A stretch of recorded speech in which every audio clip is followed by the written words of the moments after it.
আজ 15ই আগস্ট অর্থাৎ আমাদের দেশে ৭৯তম স্বাধীনতা দিবস। এই দিনটি প্রতিটি ভারতবাসীর কাছে অত্যন্ত সম্মানীয়, গৌরবময়, পবিত্রতম দিন।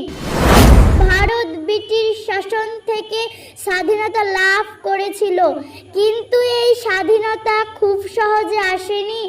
এর জন্য লক্ষ লক্ষ শহীদের রক্ত, ত্যাগ ও আত্মবলিদানের ফলেই আমাদের এই গৌরবময় স্বাধীনতা। মহাত্মা গান্ধী, নেতাজি সুভাষচন্দ্র বসু, স্যার সৈয়দ আহমেদ খান, মৌলানা আবুল কালাম আজাদ প্রমুখ ব্যক্তিবর্গের অশেষ কৃতিত্বই হলো ভারতের স্বাধীনতা। আমরা ছাত্র সমাজ, দেশের উন্নতিকারীগণ, তাই আমাদের প্রতিজ্ঞাবদ্ধ হওয়া উচিত আমরা যেন তাদের বলিদানকে ভুলে না যাই। তাই আমাদের কর্তব্য জাতি, ধর্ম, বর্ণ নির্বিশেষে সকলকে ঐক্যবদ্ধ হয়ে আমাদের দেশকে বিশ্বের শ্রেষ্ঠ দেশ হিসেবে গড়ে তোলা।